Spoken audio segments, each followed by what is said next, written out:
Hi everyone, welcome back to Kavitha's Sugar and Spice. നിങ്ങൾക്ക് പെട്ടെന്ന് ഒരു ബിരിയാണി കഴിക്കാൻ ഒരു മോഹം തോന്നാണ്. എന്താ ചെയ്യാൻ ചോദിച്ചാൽ മിക്കവാറും നിങ്ങൾ പറയും ടേക്ക് ഔട്ട് വിളിക്കുന്നു. പക്ഷെ അതിനേക്കാൾ ബെറ്റർ ഒരു സൊല്യൂഷൻ ഉണ്ട്. നിങ്ങൾക്ക് ഇൻസ്റ്റന്റ് ആയിട്ട് വീട്ടിൽ തന്നെ പ്രഷർ കുക്കറിൽ ഒരു ബിരിയാണി ഉണ്ടാക്കാം. അതെങ്ങനെയാണ് ചെയ്യേണ്ടതെന്ന് നമുക്ക് നോക്കാം.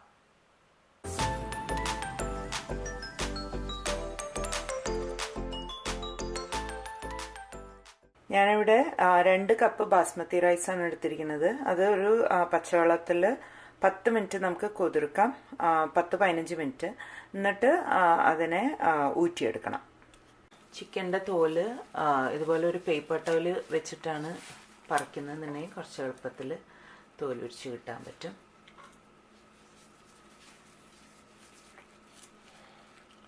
ഇനി ഈ ചിക്കനിലേക്ക് നമുക്ക് ഒരു 1/2 ടീസ്പൂൺ മഞ്ഞൾപ്പൊടി, 1 ടീസ്പൂൺ ഉപ്പും 1/2 കഷ്ണം നാരങ്ങയുടെ നീരൂട്ടിട്ട് നന്നായിട്ട് അതിനെ ഒന്ന് മാരിനേറ്റ് ചെയ്തിട്ട് മാറ്റി വയ്ക്കാം. 4 ആൾക്ക് കഴിക്കാമെന്നുള്ളൊരു പാകത്തിനാണ് ഞാൻ ഉണ്ടാക്കുന്നത്. അപ്പോൾ 8 കഷ്ണം ചിക്കനാണ് എടുത്തിരിക്കുന്നത്, 2 കപ്പ് അരിക്ക്. നമുക്കൊരു കുക്കർ അടുപ്പത്ത് വെച്ച് അതിലേക്കൊരു 2 ടേബിൾ സ്പൂൺ എണ്ണ, എന്നിട്ട് എണ്ണ ചൂടാവുമ്പോൾ നമ്മുടെ എല്ലാ സ്പൈസസും അതിലേക്കിടാം. അതിനുശേഷം സ്ലൈസ് ചെയ്ത് വെച്ചിരിക്കുന്ന ഉള്ളി ആഡ് ചെയ്യാം. തരി ഉപ്പിട്ടിട്ട് അത് നമുക്ക് മൂടി വെച്ച് ഒന്ന് വഴറ്റാനായിട്ട് വെയിറ്റ് ചെയ്യാം. ഉള്ളി ഒന്ന് വഴന്നിട്ടുണ്ട്. ഇതിലേക്ക് നമുക്ക് നമ്മുടെ ഇഞ്ചി വെളുത്തുള്ളി പച്ചമുളക് പേസ്റ്റ് ആഡ് ചെയ്തു. ഇതിലേക്ക് നമുക്ക് നമ്മുടെ പെരിഞ്ജീരകം പൊടിച്ചത് ആഡ് ചെയ്ത് ഒന്ന് ഇളക്കി കൊടുക്കാം. അതൊന്ന് വഴറ്റി കഴിഞ്ഞാൽ ഒരു 3 ടീസ്പൂൺ മല്ലിപ്പൊടി, 1 ടീസ്പൂൺ ഗരം മസാല, 1/2 ടീസ്പൂൺ മുളക് പൊടി ഇതൊക്കെ ഇട്ടിട്ട് നന്നായി ഒന്ന് മിക്സ് ചെയ്ത് കൊടുക്കണം. ഇനിയുള്ളത് ഓപ്ഷണലാണ്. അപ്പോൾ 1 ടീസ്പൂൺ ബിരിയാണി മസാല. ഇത് ഞാൻ പണ്ടൊന്നും ചേർക്കാറില്ല കേട്ടോ, ഇപ്പായിട്ട് ചേർത്ത് തുടങ്ങിയതാണ്. അപ്പോൾ അതില്ലാണ്ട് നല്ല ടേസ്റ്റ് തന്നെയാണ്. ഇത്രയിട്ട് ഒരു 2 മിനിറ്റ് അതിനെ ഒന്ന് പച്ചമണം പോകാനായിട്ട് നമുക്ക് വെയിറ്റ് ചെയ്യാം. ഇനി നമുക്ക് നമ്മുടെ തക്കാളിയും കൂടി ഇട്ടിട്ട് ഇതിനെ ചെറിയ തീയിൽ ഒന്ന് വേവാനായിട്ട് വയ്ക്കാം. ഇങ്ങനെയാണ് മസാല ഉണ്ടാവുക.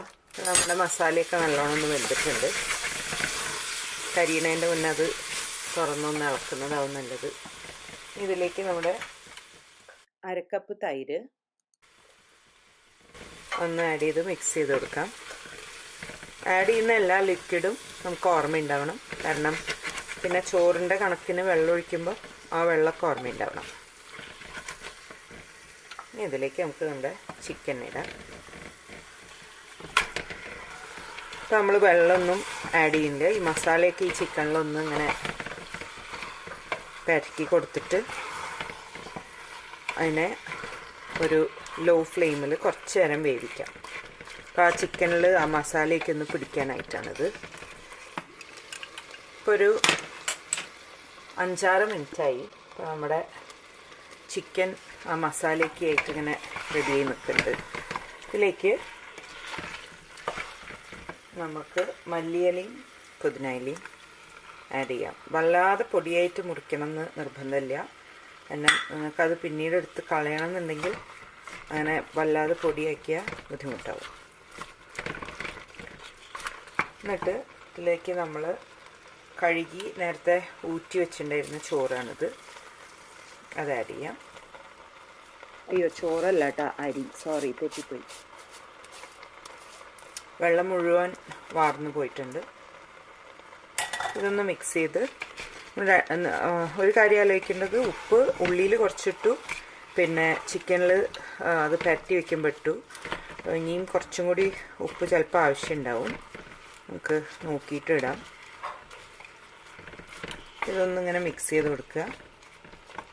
ചെറിയ ഫ്ലെയിമിലാണ് കേട്ടോ വെച്ചിട്ടുള്ളത്. ഇനി എന്ത് വേണമെന്ന് വെച്ചാൽ ഇതിലേക്കുള്ള വെള്ളം അത് മെഷർ ചെയ്തിട്ട് തന്നെ ഒഴിച്ചു കൊടുക്കണം. ഇല്ല, ഈ കപ്പ് ഉപയോഗിച്ചിട്ടാണ് ഞാൻ അരി മെഷർ ചെയ്തത്. ഇത് ഞാൻ ഇഞ്ചി വെളുത്തുള്ളി പച്ചമുളക് അരച്ച പാത്രത്തിൽ നിന്ന് കഴുകിയതാണ് ഈ വെള്ളം. അതിൽ 1 കപ്പ്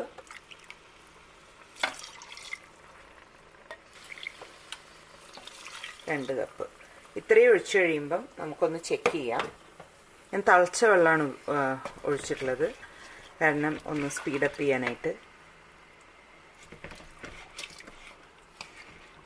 ഇതൊന്ന് മിക്സ് ചെയ്ത്, ഈ കുക്കർ ബിരിയാണിക്ക് വെള്ളം കൂടിപ്പോയാൽ പെട്ടെന്ന് കുഴഞ്ഞു പോകും. അപ്പം അത് കാരണമാണ് വെള്ളത്തിൻ്റെ കാര്യം കെയർഫുൾ ആവണമെന്ന് പറയുന്നത്. 1/2 കപ്പ് തൈര് ഒഴിച്ചതും മറക്കണ്ട. ഇതിങ്ങനെ മിക്സ് ചെയ്ത് കഴിയുമ്പം ചിക്കനും അരിയും ഇതിൽ മുങ്ങിക്കിടക്കുന്നുണ്ടോ എന്ന് ചെക്ക് ചെയ്യാം. ഇത് കണക്കായിരിക്കും. നമുക്കിനി ഇത് കുറച്ച് ഉപ്പിട്ടിട്ട് മൂടി വയ്ക്കാം. വെള്ളം ഒഴിച്ചു കഴിഞ്ഞാൽ അടയ്ക്കുന്നതിൻ്റെ മുന്നേ ഇതിലേക്ക് ഞാനൊരു കുറച്ച് കാഷ്യൂ നിങ്ങളുടെ ഇഷ്ടത്തിന് അത് ഇട്ടിട്ടുണ്ട്. എന്നിട്ട് നമുക്ക് ഇതിനെ അടച്ച് വയ്ക്കാം. ഇത് നമുക്ക് അടച്ചു വെച്ച് ആവി വന്നു കഴിയുമ്പോൾ നമ്മൾ ഈ വെയിറ്റ് ഇടുകയാണ്. ഒരു മീഡിയം ടു ലോ ഫ്ലെയിമിൽ ഇനി ഒരു 15 തൊട്ട് 20 മിനിറ്റ് വരെ നമുക്ക് കുക്ക് ചെയ്യണം.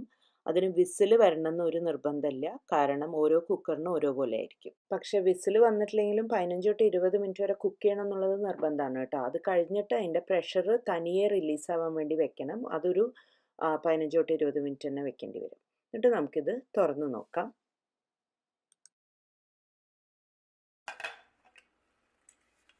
അങ്ങനെ നമ്മുടെ ബിരിയാണി ഇത് നല്ല പാകം ആയിട്ട് നിൽക്കുകയാണ്. ചോറൊക്കെ നല്ല കൃത്യമായിട്ട് വെന്തിട്ടുണ്ട്, ഒന്നും ഉടഞ്ഞു പോയിട്ടൊന്നുമില്ല. പ്രത്യേകം ശ്രദ്ധിക്കേണ്ടത് ഞാൻ ഒരിക്കൽ കൂടി പറയുകയാണ്, ഹൈ ഫ്ലെയിമിൽ എന്തായാലും വെക്കരുത്, അത് ഉറപ്പായിട്ടും കരിയും. കാരണം അത്രയൊക്കെയല്ലേ വെള്ളമുള്ളൂ അതിൽ. അപ്പോൾ നമ്മൾ എന്തായാലും മീഡിയമിനേക്കാളും താഴ്ന്ന ഫ്ലെയിമിൽ വെക്കണം. കരിഞ്ഞ മണങ്ങാനും വരികയാണെങ്കിൽ അപ്പം നിങ്ങൾ ഒന്നും കൂടി തീ കുറച്ച് കൊടുക്കേണ്ടി വരും. പിന്നെ ഈ ബിരിയാണിക്ക് അതിൻ്റെ പ്രഷർ നാച്ചുറലായിട്ട് റിലീസ് ആവണം എന്നുള്ളതും ഒരു ഇമ്പോർട്ടൻറ്റ് കാര്യമാണ്. ബിക്കോസ് ആ സമയത്തൊക്കെയാണ് അത് കുക്കാവണത്. ഇപ്പം ഞാനതിനെ സെർവ് ചെയ്യാനായിട്ട് ഒരു പ്ലേറ്റിലേക്ക് എടുത്തു. ഞാനിപ്പോൾ അതിൽ അതിൻ്റെ ഭംഗി കൂട്ടാനായിട്ട് കുറച്ച് മല്ലിയിലയും പിന്നെ എൻ്റെ കയ്യിൽ ഓൾറെഡി വറുത്ത് വെച്ചിരിക്കുന്ന അണ്ടിപ്പരിപ്പ് മുന്തിരിങ്ങയൊക്കെ ഉണ്ടായിരുന്നു. അപ്പോൾ അതൊക്കെ ഇട്ടു. അപ്പോൾ നിങ്ങളുടെ കയ്യിൽ അതുണ്ടെങ്കിൽ ഇട്ടോളൂ, ഇല്ലാന്നുണ്ടെങ്കിലും ടേസ്റ്റിന് കുറവൊന്നും ഉണ്ടാവില്ല. എന്തായാലും എല്ലാവരും ട്രൈ ചെയ്ത് നോക്കിയിട്ട് വിവരമൊക്കെ അറിയിക്കൂ കേട്ടോ. Thank you for watching and have a wonderful day. Bye bye.